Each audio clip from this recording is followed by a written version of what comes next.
Hey guys, welcome back to a new episode of Gunpla TV. We are on episode number 288. I am your host Todd, and I am once again joined by the Big Cheese, the man himself. The Big Cheese. Hi, I'm Scott.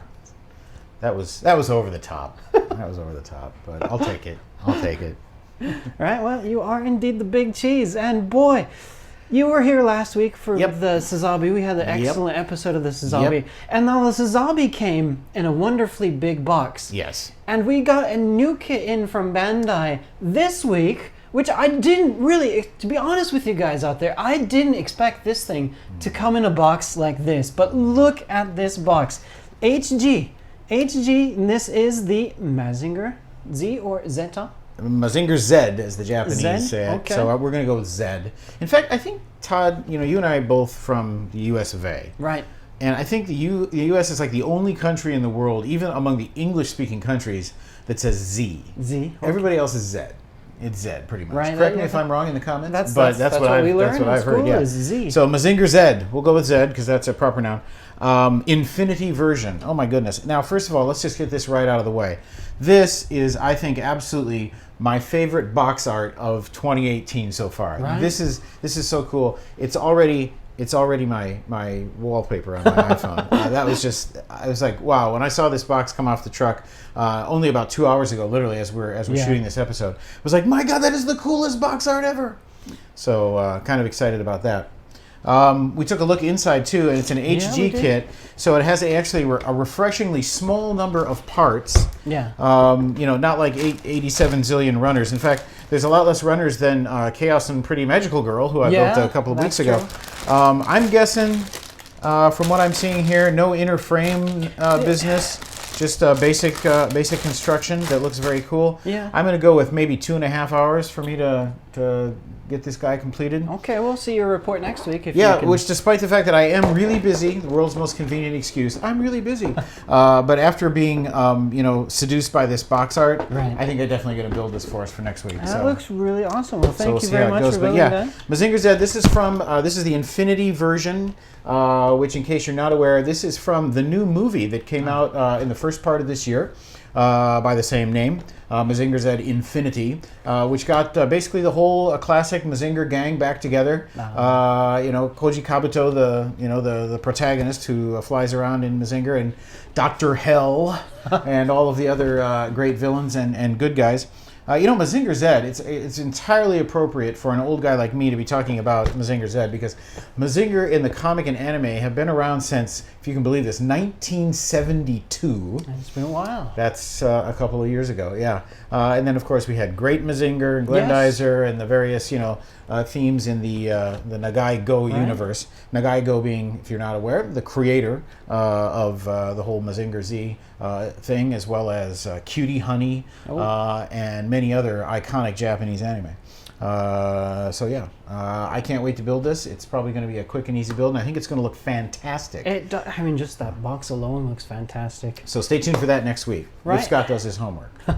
Well, you mentioned the Great Mazinger 2, and that is also another kit that's coming next month. Oh, that's coming? In the same series? The same Bandai, another Bandai Mazinger is coming in September, and I think that was the Great Mazinger that's coming. Also from the movie? Because I understand... I would assume so, because it had the similar look to this kit. So. Right. Yeah, it's in the movie as well. I guess that would make sense. I would think so. Now, also for the Mazinger, it was a couple months ago now, I built the Modroid.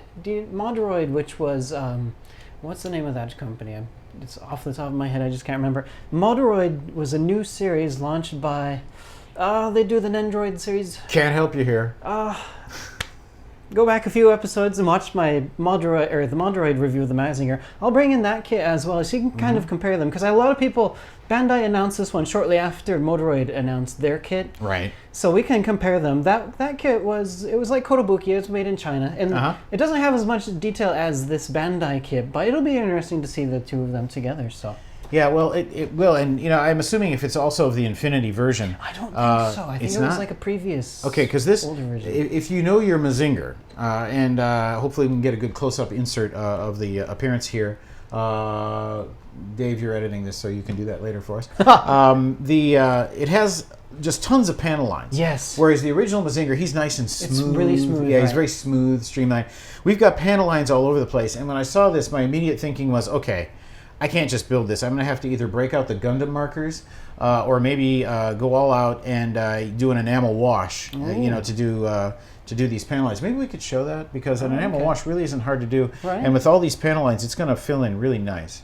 I think so. Maybe we could do that. But damn, I am so in love with this box art. Speaking of Dave, could you edit in like some really cool effect on the box art right about now?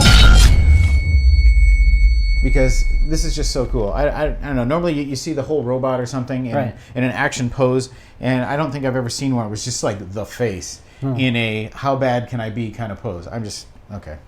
I'll calm down.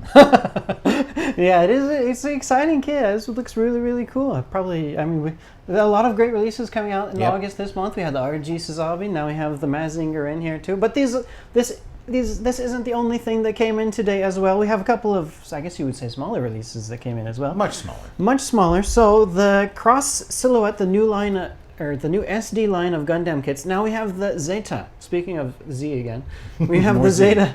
The Zeta Gundam has come in. This is the same type of deal where you've got that inner frame. So an inner frame. The SD kits has an inner frame now. Now there's actually two inner frames that you can choose from too. What? This has a smaller. So this one is going to come equipped with what they call the SD frame. And if you want to make it a little bit taller, they have the Cross Silhouette frame, which they sell separately. Now when you equip the Cross Silhouette frame, it allows it to have like joints actually. Because normally SD kits, like you can move like the posing joint, right? happening. Yeah, not much posing, but the Cross Silhouette adds an elbow joint and it adds a knee joint to the kit. So it gives you a little bit more flexibility and a little bit more height, which is always cool. So we can maybe take a look at that. These things also go together really, really quick. Now this doesn't transform, does it, right? I would assume not. It doesn't mention that on the box. that would be over the top, but I wouldn't put it past Bandai's That would be incredible, engineers. but yeah, I mean, for 1,000 yen, less than 1,000 yen on our site, you really can't probably expect too much. And we also have a new Build Divers release in. Now this is also an SD release. It's got the big green eyes there. It's got those really big green eyes. Now one thing that I kind of am looking forward to about building this kit is we had a similar thing with this kit. Build Fighters Try. They had an SD kit, but it also can transform into an HG size kit. Wow. So it's mainly an SD kit also, but it has a standard HG size form to it. You could make him like less of a small person. Less of a small thing. So RX-0 Maru. Maru. It's the RX-0 Zero Maru. I want to pronounce it Japanese style because R's, they come out weird when they're like this. But the Zero Maru. Maru. The zero circle. So Zero Maru. Oh, it's like it's a circle in English. Well, here it's spelled out, but Zero Maru, RX Zero Maru. Okay, so we'll have a lot to talk about next week then. All right, but for this week, we had a Korobukia kit to talk about. And that is now completed. In English, they call it the Black Tortoise. Because I guess he looks because it's beige or olive drab. Right. That's why it's the Black Tortoise. I suppose olive drab tortoise would be a little weird, but what is this, Genbu? I don't know. I think the Japanese name. I think it's for those of you who do understand Chinese characters or kanji here. I think it's Genbu. Forgive me if I'm wrong. But yeah, we talked about this one last week, how it's got, a very sort of realistic military appearance. Right. Not just in the shapes, sort of the curved shapes, but the color scheme as well. Right. If I can rant just for a little bit here. When you think about it, and you look at any kind of modern, normal military hardware, like greeny, dirty colors is the obvious. I mean, everybody paints everything in a camouflage scheme. And then there's Gundam. There's that RX-78 standing up there, standing up erect in bright white, red, yellow, and blue. You might as well just paint a target right in the middle of its chest and say, shoot me, in terms of military common sense. But I don't know, maybe they have some technology that makes all of that, a nice irrelevant. Bright red, pink Zaku. But yeah, this has much more of a sort of quote-unquote realistic appearance to it. And it has a very funky torso. I'm noticing now when I look at it from the side. It's like a diagonal sort of piston it is kind structure. of weird, and that really reminds me of, there was a Gundam series that we had on last year, the year before, called Iron-Blooded Orphans. Right. And those Iron-Blooded Orphans kits had these really skinny torsos. Like, it just looks like you can just snap it. And this is kind of like, whoever designed this kit probably was watching that series, maybe borrowed some ideas, because it has a really similar style. But do you want to... Let's take a closer look. Let's take a closer look. All right, so here we have Frame Arms from Kotobukiya. This is kit number 40 in the Frame Arms series, and this is the Black Tortoise, or what was that kanji? AKA Genbu. The Genbu. Boy, and we mentioned this last week, but he really looks kind of Zakui-ish, doesn't he? Zakui, I think is that even, that's a weird adjective I just made up. The coloring, of course, brings back memories of the original Green Zak. Right. But I don't know. When I looked at the original Green Zak, I never thought, oh, it's like a military sort of color. But for some reason, this guy I do. I mean, this is like a true olive drab. Yeah, I think that would be Zak a is good more point. of almost a Christmas more green. Yes. Yeah. So yeah, that's a really good point. Zaku's more white, quite a bit more green, but this has a more World War II style olive drab. Like you could see a B-17 painted in this color, or a Sherman tank probably. I mentioned I wanted to do a wash on the Mazinger Z, and now that I'm taking a closer look at the Black Tortoise here, oh my gosh, I really want to do some weathering on this thing. It's got a lot of great holes and ridges and stuff that not only with a bit of like a dark gray or maybe even a brown tone wash, but just some quick dry brushing on some of these areas too to simulate a little bit of wear and tear would really give this a great flavor, I think. And now that you mentioned that, another great thing that would be that we have available that would be good for this is those Tamiya, like the Weathering Master sets. Like they look like pastels, they're like tiny little makeup looking sets. Those things are really easy to use. They're really cheap, and I find they do a pretty good job of adding that kind of effect. Now, also speaking of the weathering, let's bring the front cover of the manual in here. Oh, they've done some work there. Actually, on the manual art, they have gone ahead and painted it, and they have added quite a bit of like weathering onto this kit. So he looks quite great with it weathering there. Yeah, a little bit of gradations, some blacks they've added in there, and some of the panel lines have been done. I was thinking more of dirtying it up a bit, making it look like it just walked off the battlefield with some dirt smudges and some scratches and stuff like that. I think look good. Yeah, like they do with those the Mac K kits, the Mach kits. Yeah. Machine and Krieger. Machine and Krieger. When I see like a Sazabi who happens to be sort of hiding over in the wings here. Hey, look who it is! Yeah. So the Sazabi, I've never looked at a Sazabi and thought, oh yeah, I want to dirty that up and make it look like it just came off the battlefield. It's it's pretty. Right, like it is. Well, I mean, it's red, so it's kind of reminiscent of like a Ferrari red. You don't really, you don't really think of like a dirty Ferrari. You're driving your Ferrari off road, But this guy's begging to be weathered. He is indeed. All right, so let's actually take a closer look at what you get with this kit itself. Now you kind of hinted at the Sazabi by bringing it over earlier. So I brought this guy back. I just kind of wanted to give you guys a good sense of how tall, how big this kit is compared to other kits. So this is the real grade Sazabi. Let me see if I can get him fully into frame here. Yeah, it's pretty much the same size. Just about the same height. So he is, about, because this is a really big 1/144 scale kit. So he really is master grade size there. Not like a giant master grade size, but he is pretty good size. Now, also speaking about like the real militaristic stuff, one thing that I really wanted to point out that I saw when I was building this kit is I kind of have like a weird dislike for mobile suits that have like the stiletto, the high heel type look to it. Now, actually, this guy.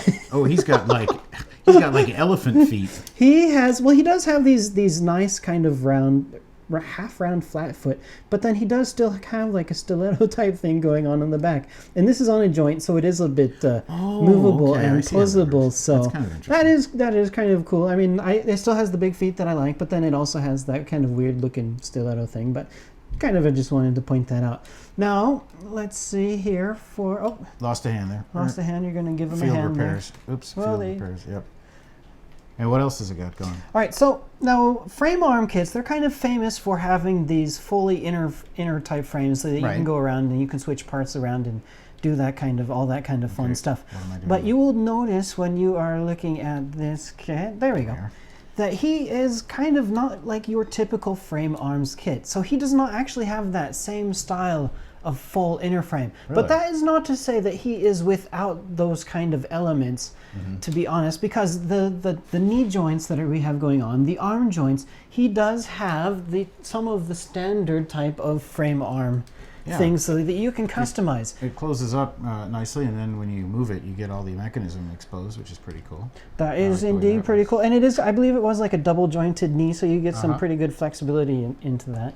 So I wanted to bring this box, just this side here, so they kind of they show on the side of the box here like some of the customizing that you can do. So these guns here, we'll link to these in the description below. I believe they should still be available. They have these optional weapon sets for frame arms, and they look like World War II style guns. And you looks can like somebody pulled that off the deck of a battleship. Right, that's exactly what it is.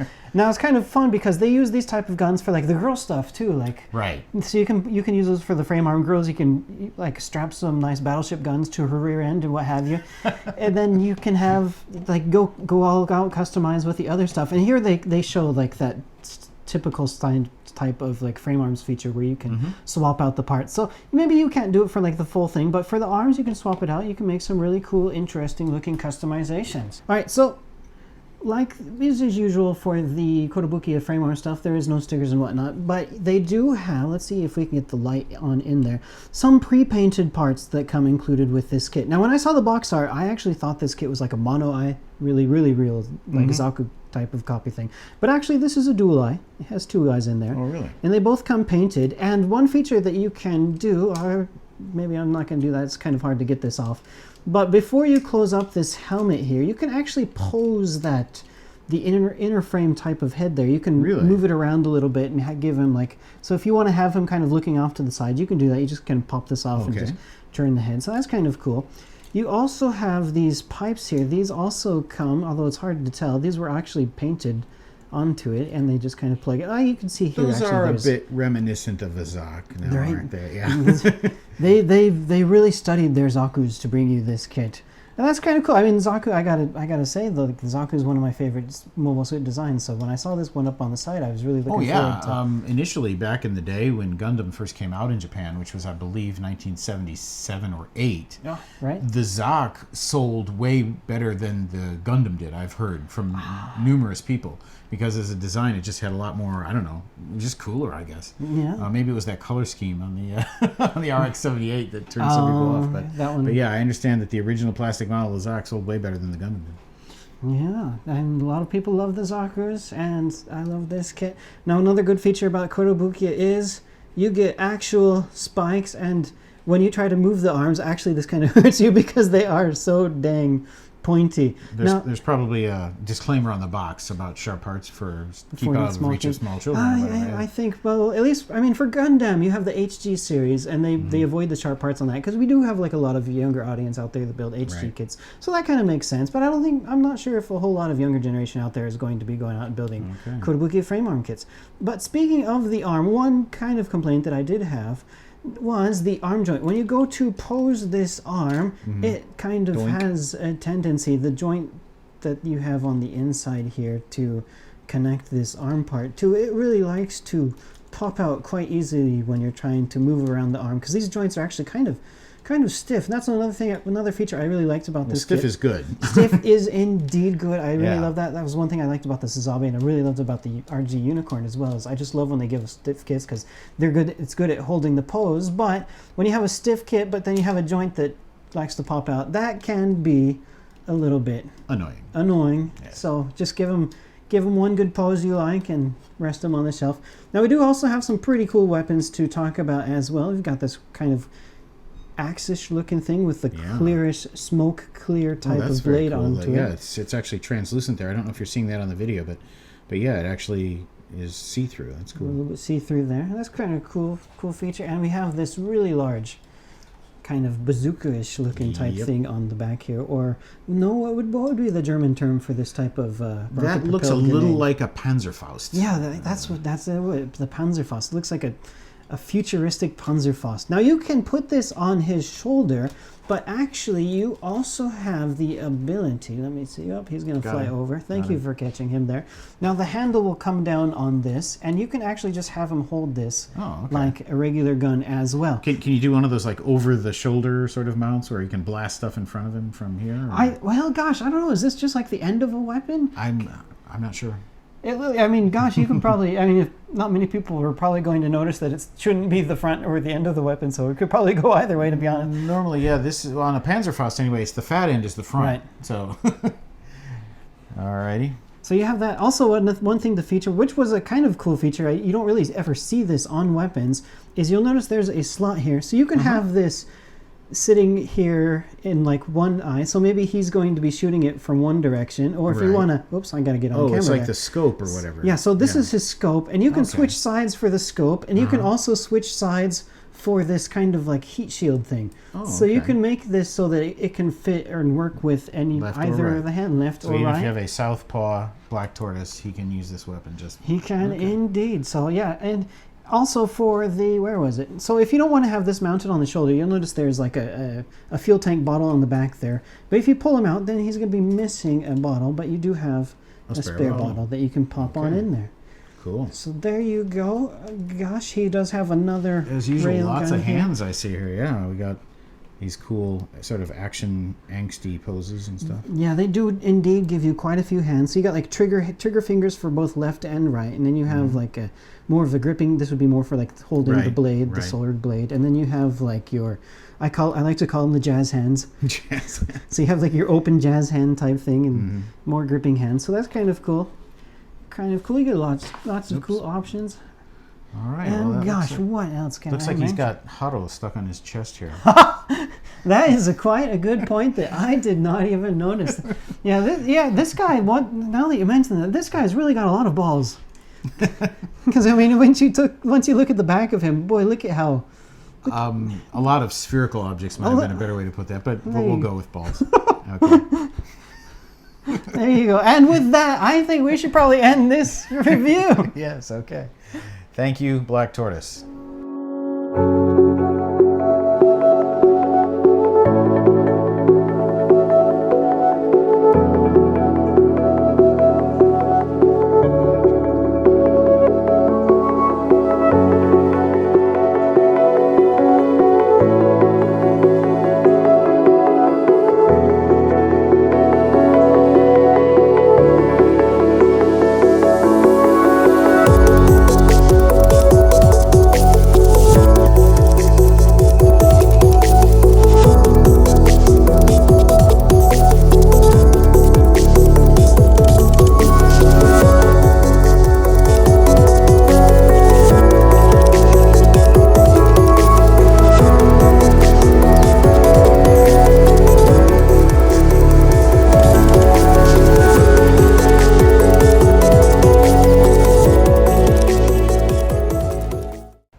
So that's it for our look at the Frame Arms Genbu or Black Tortoise. A pretty cool looking kit, I gotta say. Kotobuki is doing a pretty great job so far. It's the last week. They are. You really like that kit? Yes, I was very impressed with, I can never remember the name right. Pretty and Chaos Magical Girl. No, Chaos and Pretty Magical. That's it. Close enough. Is that it? Yeah. Okay. Close enough. It has pretty, a Chaos, pretty, magical. Yeah. It's magical. Yeah. And it's Kotobuki, and it was a great build. This one also wasn't too bad. I got over any hesitation I may have had about diving into Kotobuki product going forward. So it's all going to be driven by what it is, and I'm not going to worry about branding at this point. Right. Yeah, I mean all the manufacturers around the world, everybody keeps getting better and better. So yeah.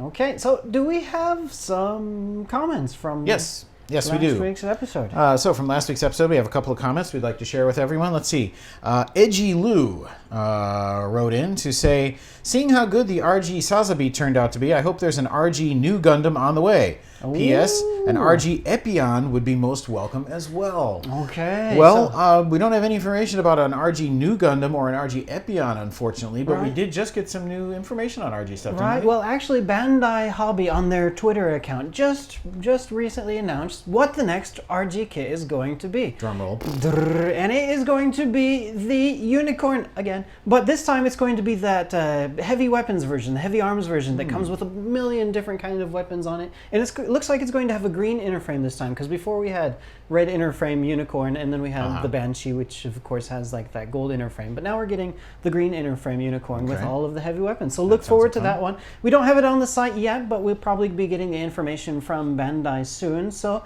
be sure to check back on HLJ.com. Right. A heads up about new product information. Remember, we're approaching the end of August here as we record this. And we will have all of the latest manufacturer release information from the fall Tokyo Hobby Show, officially called the All Japan Plamo Moke Show or something like that. It's got kind of a convoluted name, but everybody just calls it the Tokyo Hobby Show. The Tokyo Hobby Show is coming up at the end of September, but we get all of the information about the new product releases 1 month before. So watch for that the last week of this month, probably around, I'm guessing, the 28th or 29th of the month. We'll probably have a lot of information about new releases, so stay tuned for that. All right. Usually we have like a preview page up for the hobby shows for Shizuoka we'll have that, and the Tokyo. We'll hopefully be able to talk about it here too. Yeah. Okay. So maybe next week. We'll have to see. We got one more comment, Todd. Let me go to this one. This is from Angelizer, and he/she writes, "Nice episode. That Frame Arms kit looks amazing. Hope you liked it. Looking forward to seeing it assembled." You just did. Okay, the RG Sazabi also looks killer. It's a shame that Bandai does not include water slides with their RG, MG, and PG lines. Water slides help a lot to the looks of a kit, especially if you want to weather it. Also, bring back boss builds. Okay, keep up the good work. You're getting better every week. Well, thank you, Angelizer. Water slides, talking about decals, of course. I don't know if that's the old man way to call those things. They don't have any decals or water slide decals in the PG or MG lines anymore? They do some. We do get water slides in master grade sometimes. Like version cause, I think, come with water slides from time to time. It's been a while, but I built the Sinanju some time ago, and I'm pretty sure it had the water slides. The water slides, but sometimes they do, but then Bandai also likes to sell water slide decals separate, so they make it separate, and then they figure that's maybe an extra way to get a few extra. Maybe I'm speculating purely here. Maybe they've done some studies or done some surveys and seeing that maybe almost nobody's using them. Right. So in order to keep the price of the kits down, they're selling it as a separate product instead of including it. Right. That could be a possibility. But I'm just guessing on that one. But yeah, boss builds. Boss builds. Sort of a sensitive subject around here, because that would be me. And for those of you who remember, our import subsidiary here in Japan of the Beaver Corporation, which HobbyLink also owns, Brian Keeney, who runs Beaver Corporation, is a huge scale modeler, as am I. And we used to do a show called Boss Builds, where the two of us, since I'm the boss of HLJ and he's the boss of Beaver, where we old men would sit around getting crotchety about scale kits, finishing techniques and the fun parts of that. And yeah, we've had a lot of requests over the last couple of years to reboot that. Right. And I can say that we are tentatively planning to do so. So that's the good news, but I'm going to refrain from any more detail than that for now. But yeah, we are tentatively planning to reboot Boss Builds. So if you have any ideas for what sorts of subject matter you would like to see us talk about, whether it's specific kits, specific finishing techniques, modification, whatever it is, if you have any ideas about that, we'd love to hear from you in the comments. Okay, yeah, that would be a good format to bring back like general how-tos and like that kind of stuff too. So that sounds great. Yeah, I look forward to watching Boss Builds as well. Okay. All right, so we do also have a new prize giveaway to do this week. Alrighty. And the winner of this week's 2,000 yen HobbyLink Japan store credit, thanks to random number generator, has chosen lucky comment number 21. 21. And this is Mecha Artist Colonel, COL 1815. And I think he's got a bit of a deep thought here for us. He says, "Do you guys know the feeling when you have built Gundam, then you have a belated idea for it? Making post-painted changes is a precarious precipice from which the minutest slip could incur unraveling hours of work, and yet an idea unrealized is a wasted chance. Therefore, we must strive ever onward in our quest to achieve the sublime." Are we being trolled? I don't know, but you have won Mecha Artist Colonel 1815. Congratulations, and thank you very much for that.